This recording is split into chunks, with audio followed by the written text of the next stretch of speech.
மரியாதைக்குரிய chief minister sir இங்கே இவ்வளோ வேலையை விட்டு இங்கே வந்திருக்காங்க அப்படின்னு சொன்னால் சீஃப் மினிஸ்டர் ஒவ்வொரு நாளும் வேலை மதிக்காத நாட்கள் இருந்தாலும் தேர்தல் நேரம் சொன்னால் ஒவ்வொரு நாளும் ஒவ்வொரு மணி துளியும் ஒவ்வொரு வினாடியும் வேலை மதிக்கவே முடியாது.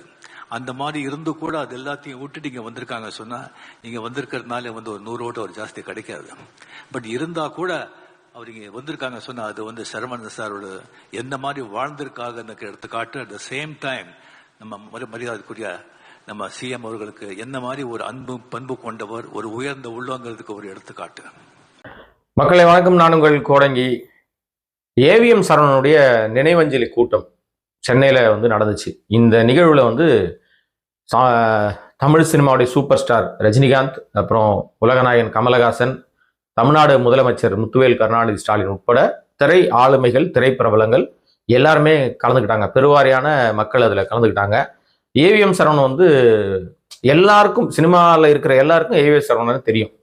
அவர் அந்த ஒயிட் அண்ட் ஒயிட்ல கையை கட்டிக்கிட்டு அவர் நிற்கிற விஷயம் எவ்வளவு பெரிய நிகழ்ச்சியாக இருந்தாலும், எவ்வளவு சிறியவர்களாக இருந்தாலும் அவருக்கு கூடிய மரியாதை, எந்த நிகழ்ச்சியாக இருந்தாலும் அவர் கை கட்டி தான் பார்க்க முடியும். பெரும்பாலும் கை கட்டிட்டு உட்காரு அப்படின்னு சொல்லி ஆசிரியர்கள் மாணவர்களை மிரட்டுவாங்க, இல்லை குழந்தைங்களை பெரியவங்க சொல்லுவாங்க.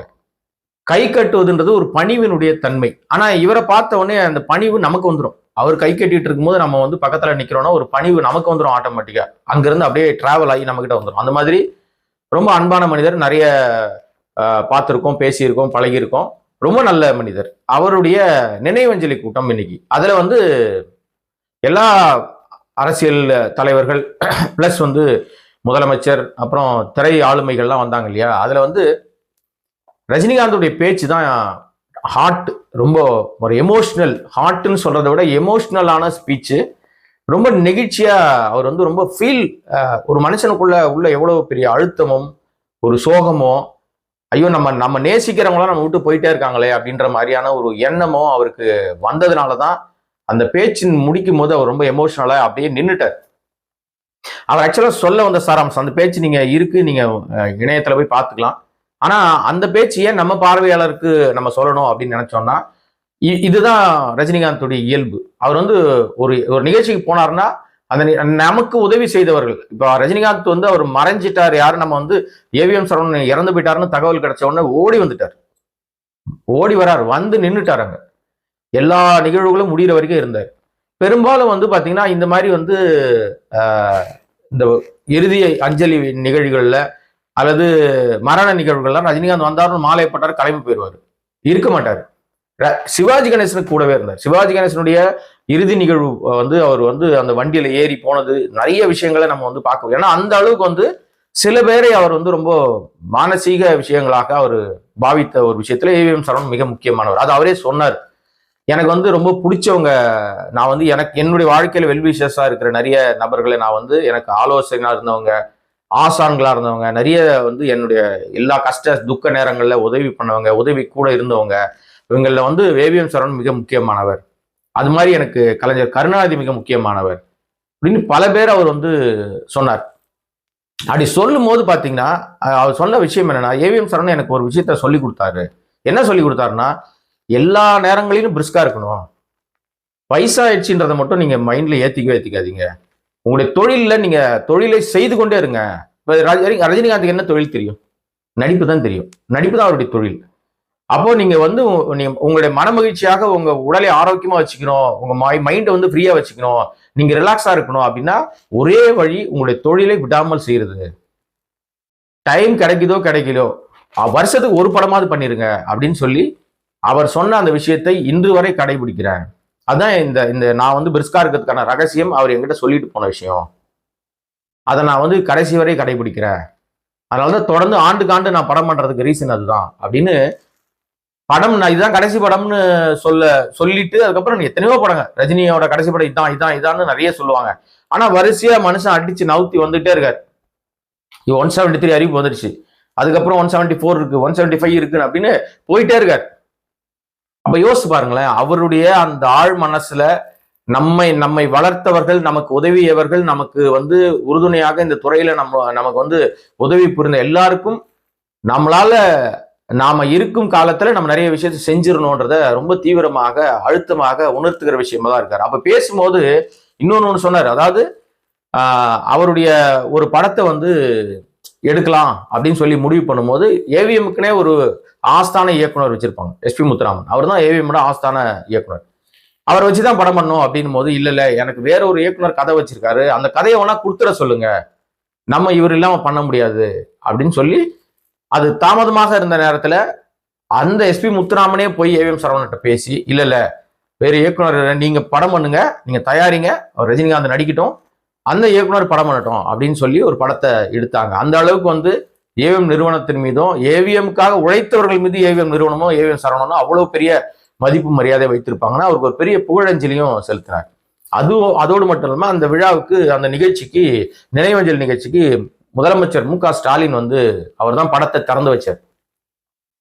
அவரை குறித்து ரஜினிகாந்த் பேசும்போது சொன்னது என்ன அப்படின்னு சொன்னா, இது வந்து தேர்தல் காலம். தேர்தல் காலத்துல வந்து ஒவ்வொரு செகண்ட் ஒவ்வொரு நிமிஷமும் ரொம்ப முக்கியமான விஷயம், நிறைய விஷயங்களை ஓடிக்கிட்டே இருக்கணும். இந்த நேரத்துல வந்து இந்த இடத்துக்கு வர்றதுனால அவருக்கு 100 ஓட்டு எக்ஸ்ட்ராவா கிடைச்சிட போகுது. ஆனாலும் இங்க ஏன் வந்தார் அப்படின்னா ஓட்டுக்காக வரல, அன்புக்காக வந்தாரு. ஏவிஎம் சரவணன் மீது வைத்திருக்கிற மரியாதைக்காக அன்புக்காக அவர் வந்தாரு அப்படின்னு சொல்லி முதலமைச்சருடைய வருகை குறித்து அவர் பேசும்போது உண்மையிலேயே அது அந்த விஷயங்கள் வந்து அவர் நிஜம்தான். இது வந்து பயங்கரமா டைட்டா போயிட்டு இருக்கு, பிரச்சனையா போயிட்டு இருக்கு. இந்த டைம்ல வந்து இவர் வந்து இங்க வந்து உட்கார்ந்துருக்காருன்னா எதுக்காக வரணும்? இந்த நேரத்துல வேற ஏதாவது ஒரு வேலை பார்த்துருக்கலாம். ஆனாலும் அவருக்கு மரியாதை திரையுலகத்திற்கு மீது வைத்திருக்கிற ஒரு மதிப்பு மரியாதை தான். அதான் காரணம், வேற ஒரு காரணமா இருக்க வாய்ப்பு இல்லை. கமலஹாசன் பேசினார், இன்னும் பல பேர் அங்க வந்து பேசினாங்க. ஆனாலும் ரஜினிகாந்துடைய எமோஷனல் ஸ்பீச்சுக்கு என்ன காரணம்னா, நான் ரொம்ப பேரை எனக்கு இவங்கெல்லாம் ஸோ அப்புறம் அந்த மாதிரி நிறைய பேரை வரிசைப்படுத்தினார். பஞ்சு அருணாசலம் ஸோ இப்படின்னு ஏகப்பட்ட பேரை வந்து வரிசைப்படுத்தினவர்கள் எல்லாம் நான் ரொம்ப நேசிச்சவர்கள்லாம் டக்குன்னு வந்து அவங்கள சீக்கிரமா எடுத்துக்கிறாங்க, சீக்கிரமா போயிடுறாங்க. இப்ப நான் வந்து அனாதை போல உணர்கிறேன்.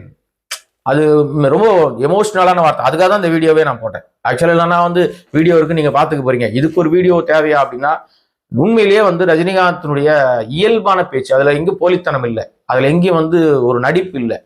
அதை சொல்லிட்டு அப்படியே ஒரு ஃப்ரீஸ் ஆயிட்டார்.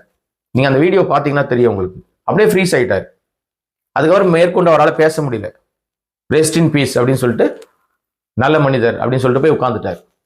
அனாதையாக உணர்கிறேன், எவ்வளவு பெரிய வார்த்தைங்க. அதெல்லாம் அவ்வளவு சாதாரணமாலாம் சொல்லிட முடியாது. என்ன உச்சத்துல இருக்காரு, எவ்வளவு புகழின் உச்சம், எவ்வளவு பணம் செல்வாக்கு. அவர் வந்து நின்னா போதும், கோடிகள் கொட்டுவதற்கு தயாரிப்பாளர் காத்திருக்காங்க. அவர் வந்து திரையில சும்மா உட்கார்ந்து நினைச்சாலே நம்ம பார்க்க மாட்டோமா படம்? அந்த படம் ஓடாதா? சும்மா உட்கார்ந்துக்கிட்டே அவர் என்ன செஞ்சாலும் சினிமாவில் எது வேணா பண்ணலாம். அப்படி கோடிக்கணக்கான ரசிகர்களை வைத்திருக்கிறவர், ஒரு அழகான குடும்பம் இருக்கு, அழகான மகள்கள், பேர பசங்க இருக்காங்க, முழுமையான வாழ்க்கைக்குள்ள இருக்கிறவர். கூப்பிட்ட தூரத்துக்கு வந்து எல்லாருமே இருக்காங்க, அவ்வளவு வேலையாட்கள், உறவினர்கள் எல்லாருமே கூட இருந்தா கூட தான் வந்து திரைத்துறையில வந்து அனாதையாக உணர்கிறேன் அப்படின்னு சொல்லி அவர் ஒரு ஃபீலிங்கோட அவர் பேசின விஷயம். ஏன் அந்த வார்த்தையை அவர் சொல்லியிருப்பார் அப்படின்னு சொன்னா, அவருக்கு சமமாக பழகிய நபர்கள், அவர் உள்ள வரும்போது அவருக்கு கை கொடுத்து தோள் கொடுத்து அவரை தூக்கி உட்கார வச்சு அவருக்கு எல்லா விஷயங்களும் பண்ணவர்கள்ல பெரும்பாலானோர் இப்ப இல்லை.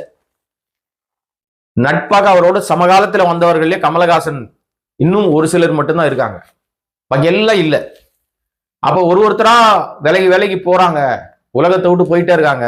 இல்லை அப்படின்னும் போது நாளை என்ன நடக்கும், நம்முடைய எதிர்காலம் மக்கள் பார்வையில என்னவா இருக்கும் அப்படின்றத கண்ணாடி மாதிரி வந்து சொல்லிடுறாரு.